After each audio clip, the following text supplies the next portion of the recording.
तो वहीं GST council की बैठक में आज जनता को बड़ी सौगात मिली। बैठक के बाद वित्त मंत्री निर्मला सीतारमण ने प्रेस कॉन्फ्रेंस की और कहा कि अब 12% और 28% के स्लैब नहीं रहेंगे। जीएसटी में अब सिर्फ 5% और 18% स्लैब होंगे। अब जीएसटी में 2 ही स्लैब होंगे।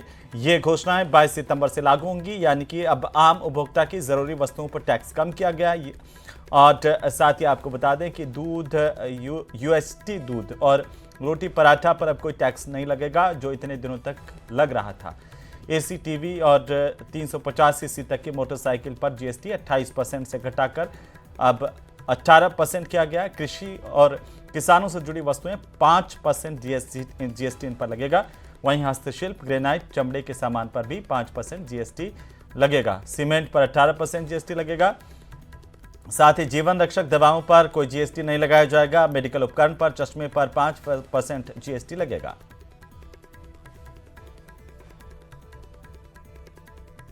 आम आदमी के भलाई का दिन है। मोदी जी ने कुछ ही दिन पहले कहा था कि दीपावली का एक धमाका पूरे हिंदुस्तान के देशवासियों के लिए, और जो विकसित भारत का संकल्प 2047 का लेकर के मोदी जी ने आज़ादी का अमृत महोत्सव पे पूरे देश को एक संकल्प लिया, पूरे देश को एक संदेश दिया, उसी की तरफ बढ़ता हुआ कदम है। मात्र 7-8 साल के अंदर दूसरा इतना बड़ा रिफॉर्म, बहुत अच्छी बड़ी शुरुआत हो चुकी है। हर विकसित देश के अंदर इसी तरह के स्लैब है।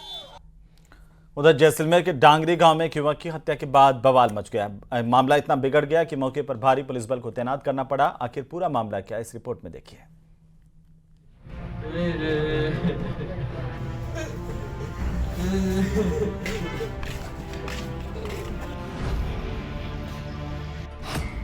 डांगरी में हत्या से भारी बवाल, शिकार से रोकने पर की हत्या, तनावपूर्ण हालात, पुलिस बल तैनात। जैसलमेर के डांगरी गांव में उस वक्त सनसनी फैल गई जब देर रात एक युवक को मौत के घाट उतार दिया गया। आरोपियों ने पहले युवक के साथ बड़ी ही बेरहमी से मारपीट की और उसके बाद युवक को मरा समझकर आरोपी युवक के पास से चेन, अंगूठी और नकदी लेकर मौके से फरार हो गया, जिसके बाद युवक को गंभीर हालत में बाड़मेर अस्पताल में भर्ती कराया गया, जहां उसकी मौत हो गई। जो मवेशी है, भेड़ बकरी, उसके बाड़े के आगे सोया हुआ था। रात को गाड़ी लेके आए 5 जने और इसको धारदार हथियारों से इसमें घाव किए, लगियों से हाथ पैर वगैरह तोड़ दिए, पूरे गंभीर स्थिति में करके छोड़ के गए। और गले में एक चैन भी थी और कुछ पैसे भी थे, रखता था पास में, छान लेके जाता, 12 पैसे भी थे पास में, और वो सब लेके गए। हत्या की इस घटना से इलाके में तनाव का माहौल पैदा हो गया है।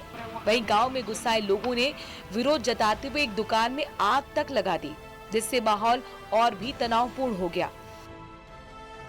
सूचना मिलने पर पुलिस ने मौके पर पहुंचकर जैसे तैसे स्थिति को नियंत्रण में लिया, जिसके बाद हालात ना बिगड़े, इसके लिए मौके पर भारी पुलिस बल तैनात किया गया। वहीं मामले में स्थानीय लोगों का कहना है कि आरोपी शिकार करने के लिए आए थे और मृतक खेत सिंह के विरोध करने पर उन्होंने उनकी बेरहमी से पिटाई की और बेसुध छोड़कर फरार हो गए। कुछ नहीं हुई। आज कोई 10 दिन पहला ये आए थे शिकार करने, हरणों के शिकार करने के लिए। इनको शिकार मिला नहीं तो खेत सिंह के बाड़े आ गए बकरा उठाने के लिए। कहा खेत सिंह, एक भील था, उसके पास बंदूक थी, 2-3 मुसलमान थे। खेत सिंह ने एक ने पकड़ लिया उनको 3-4 दिन थे, वो छोड़ा के निकल गए। बाद में खेत सिंह ने थोड़ी बहुत गाली गलौज कोई बोला होगा तो उनको कहो कि खेत सिंह हमारे को गाली बोली, हम कूट के मार देंगे। वो 10 दिन बाद अभी आए, जो रात के आए, जो हम तो 3 किलोमीटर दूर रहते हैं। फिलहाल पुलिस ने मामले में कार्रवाई करते हुए 3 आरोपियों को हिरासत में लेकर उनसे पूछताछ शुरू कर दी है। मृतक का शव बाड़मेर अस्पताल की मोर्चरी में रखवाया गया है और आगे की कार्रवाई के लिए पुलिस ने लोगों से शांति बनाए रखने की अपील की है। न्यूज़ 18 के लिए जैसलमेर से सावलदान की रिपोर्ट। आमेर के इलाके में मानबाग में संकट मोचन हनुमान मंदिर के पास ट्रेलर ने बाइक को टक्कर मारी। हादसे में बाइक सवार एक जने की मौत हो गई, जबकि 2 अन्य युवक घायल हुए हैं। घायलों को अस्पताल में भर्ती करवाया गया। हादसे के बाद यहां पर लंबा जाम लग गया। इससे वाहनों की कई किलोमीटर तक कतार लग गई है। सूचना पर पुलिस मौके पर पहुंची, घटना की जानकारी ली। पुलिस ने क्षतिग्रस्त वाहनों को साइड में करवाकर यातायात सुचारू करवाया। और इसी बीच टोंक के उनियारा से बड़ी खबर मिल रही है, जहां पर जीप और ट्रक में जबरदस्त टक्कर हुई है। हादसे में एक व्यक्ति की मौत हुई है, करीब 6 लोग इसमें घायल हुए हैं। अलीगढ़ थानाधिकारी टीम के साथ मौके पर पहुंचे, पुलिस ने घायलों को अस्पताल पहुंचाया। सईदाबाद चोरू के पास ये बड़ा हादसा हुआ है। जीप और ट्रक में हादसे के बाद की सबसे पहली तस्वीरें, सबसे पहले सबसे तेज न्यूज़ 18 राजस्थान पर।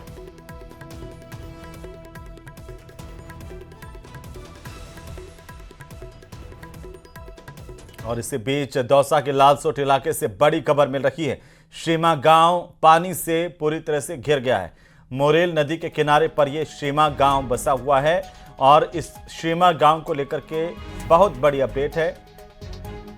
श्रीमा गांव का बिजली विभाग का जीएसएस चारों ओर से पानी से घिर गया। ये तस्वीरें देखिए, ये खास तस्वीरें न्यूज़ 18 राजस्थान पर, जहां आप अंदाजा लगा सकते हैं कि चारों तरफ पानी पानी। गांव के अनेक घरों के पास पानी नदी का पहुंच गया है। 44 साल बाद खतरे के निशान से ऊपर मोरेल नदी बहने लगी है। रात होने के साथ ही श्रीमा गांव के लोग नदी के उफान की वजह से भयभीत नजर आ रहे हैं।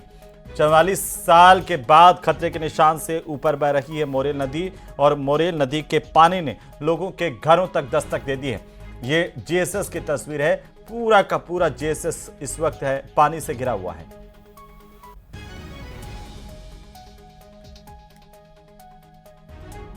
तो ये ड्रोन शॉट देखिए, किस तरीके से आप समझ पाएंगे कि जहां तक आपकी नजर जाएगी चारों तरफ पानी ही पानी। मोरेल नदी का प्रवाह तेज होता नजर आ रहा है। ग्रामीण भयभीत है और करीब 44 सालों के बाद ऐसा मौका है जब मोरेल नदी खतरे के निशान से ऊपर बह रही है। ड्रोन से ली गई तस्वीरें खास न्यूज़ 18 राजस्थान पर आप देख पा रहे हैं। दौसा के लालसोट की तस्वीरें, जहां श्रीमा गांव के हालात देखिए, चारों तरफ पानी पानी। जीएसएस सरकारी नौकरी, ऊंचा पद और मोटी तनख्वाह, लेकिन इसके बावजूद जब कोई अफसर चेन मार्केटिंग के धंधे में लग जाए तो क्या यह सही है? अजमेर डिस्कॉम के चीफ अकाउंट ऑफिसर हैं अनिल टाटू, उन पर इसी तरह के कुछ आरोप लग रहे हैं। इसी बीच उनका एक वीडियो वायरल हुआ है जिसने कई सवाल खड़े कर दिए हैं। आप ये रिपोर्ट देखिए।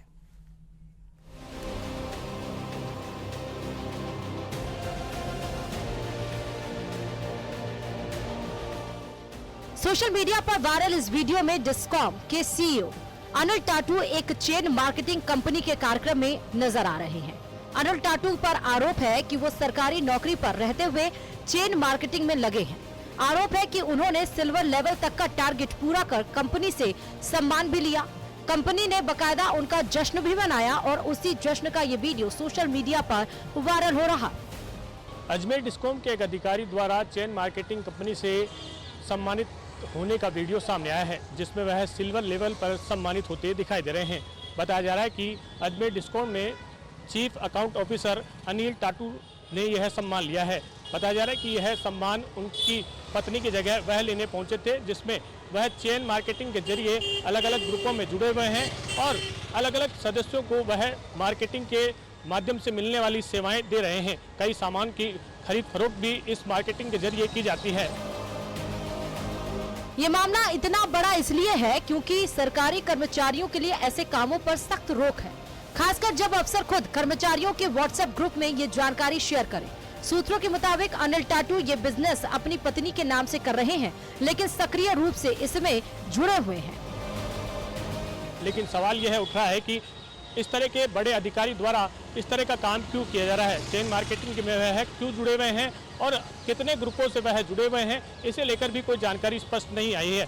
लेकिन लाखों रुपए की तनख्वाह लेने के बावजूद इस तरह की मार्केटिंग करना क्या उनके लिए सही है? इस तरह के सवाल भी कई जगह से उठ रहे हैं। डिस्कॉम एमडी केपी वर्मा ने मामले की जानकारी ली है, लेकिन फिलहाल कोई सख्त कदम नहीं उठाया गया है। विद्युत कर्मचारियों का आरोप है कि बड़े अफसरों को बचाने की कोशिश हो रही है। सवाल ये नहीं कि कौन सा प्रोडक्ट बेचा गया या कितनी कमाई हुई, सवाल ये है कि छोटे कर्मचारी ऐसा करते तो उन पर कार्रवाई होती, लेकिन बड़े अफसर पर कार्रवाई क्यों नहीं? ऐसे में अभी तक इस मामले में डिस्कॉम की ओर से किसी तरह का बयान सामने नहीं आया है और न ही इस मामले में किसी तरह की कार्रवाई की गई है। ऐसे में जो छोटे अधिकारी हैं, जो मजदूर वर्ग के हैं, उनका ये कहना है कि इस मामले में अगर बड़ा अधिकारी इस तरह की हरकत करता है तो छोटे अधिकारियों पर किस तरह का मैसेज जाएगा। कैमरा पर्सन कौशल सेन के साथ अशोक सिंह, न्यूज़ 18 अजमेर। तो अब बात आना सागर झील की, क्योंकि ऐतिहासिक आना सागर झील की दुर्दशा से आहत होकर अजमेर के एक शख्स ने एनजीटी से गुहार लगाई।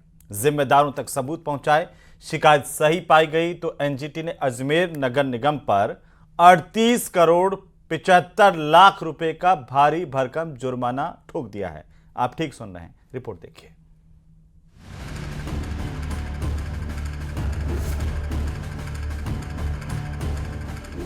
जिस झील से शहर की पहचान जुड़ी हो, जिससे पर्यटन को पंख लगते हों, वही अगर तिल तिल कर मरने लगे तो शहर की सरकार पर सवाल उठने लाजमी हो जाते हैं। लेकिन बात सिर्फ आना सागर झील की मौत की नहीं, बल्कि पर्यावरण पर मंडरा रहे खतरे की भी है। आना सागर झील में लगातार बढ़ते प्रदूषण पर एनजीटी ने अजमेर नगर निगम पर कुल 38 करोड़ 70 लाख रुपए का जुर्माना लगाया है। एनजीटी ने स्पष्ट किया कि नगर निगम की लापरवाही के चलते झील का पर्यावरणीय संतुलन बिगड़ा है और इसके संरक्षण में गंभीर चूक हुई है। एनजीटी ने नगर निगम को नोटिस जारी कर 60 दिनों के भीतर जुर्माने की राशि जमा कराने के निर्देश दिए हैं।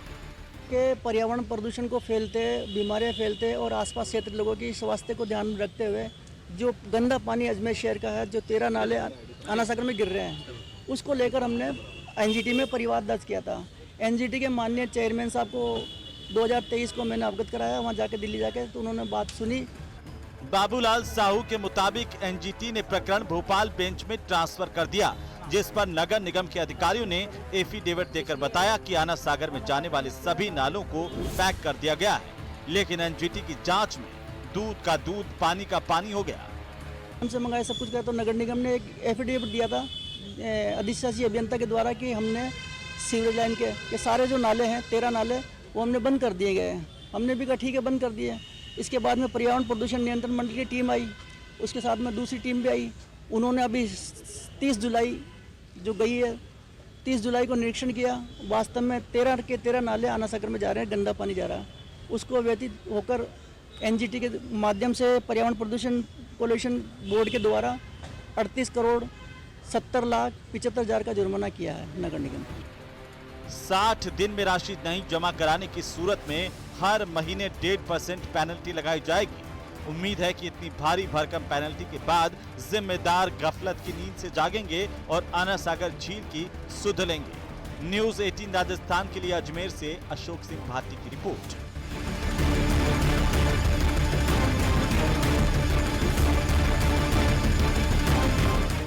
प्रतापगढ़ में जलझुलनी एकादशी के मौके पर 2000 पहलवानों ने ऐसे करतब हैरतअंगेज दिखाई कि देखने वाले हैरान रह गए। रिपोर्ट देखिए।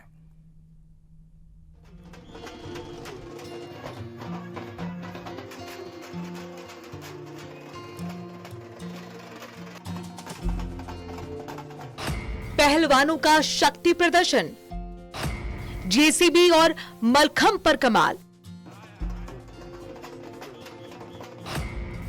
हैरत अंगेज करतब से सब हैरान।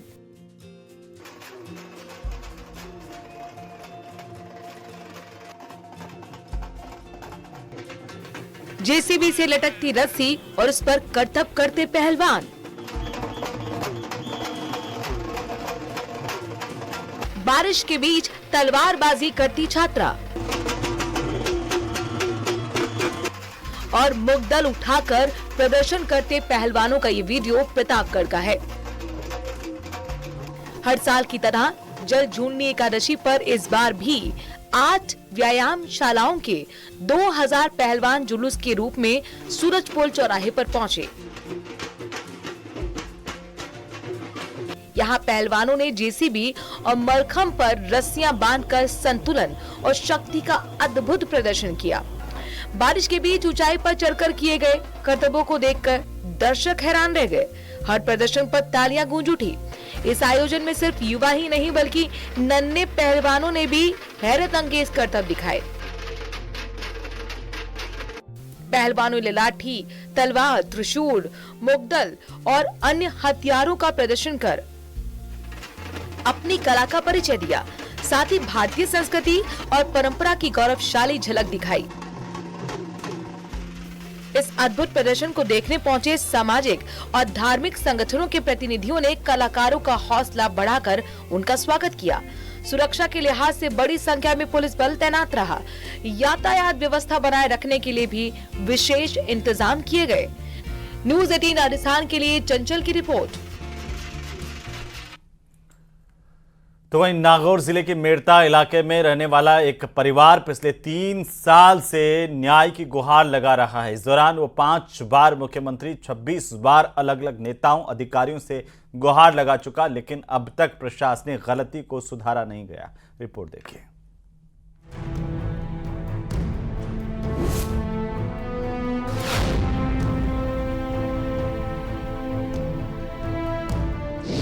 साल से लगा रही न्याय की गुहार, हड्डियां हो गई थक कर चूर। आखिर कब जागेंगे हुजूर? गुहार पर गौर कब?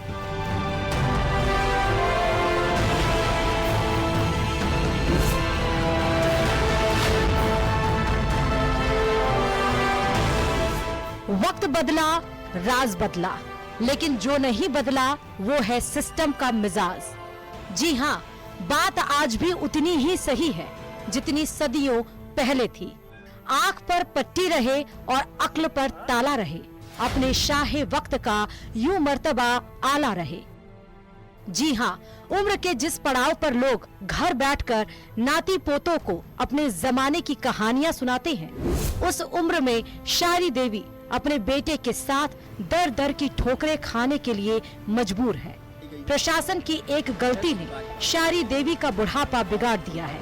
उससे भी अधिक परेशान करने वाली बात यह है कि सिस्टम में उनकी गुहार नक्कार खाने में तूती की आवाज साबित हो रही है।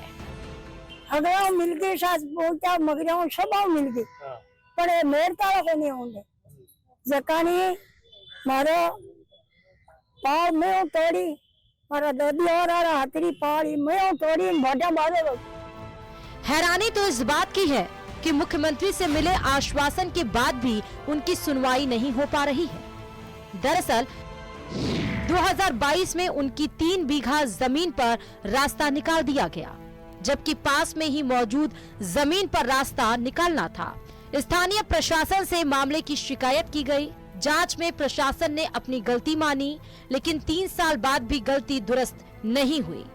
जिनके लिए मैं न्याय के लिए आज 26 लोगों से, मंत्रियों से, मुख्य सचिव से कई बार मिला था, लेकिन फिर भी मुझे आज धरातल पर न्याय नहीं मिला था। दिल्ली तक मैंने राष्ट्रपति जी से गुहार लगाई थी, पीएम तक गुहार लगाई थी। अब मैं सुप्रीम कोर्ट से आखिरी न्याय के लिए मैं गुहार लगा रहा हूँ कि भाई मुझे या तो इच्छा मृत्यु दिलवाई जाए या मुझे न्याय दिलवाया जाए।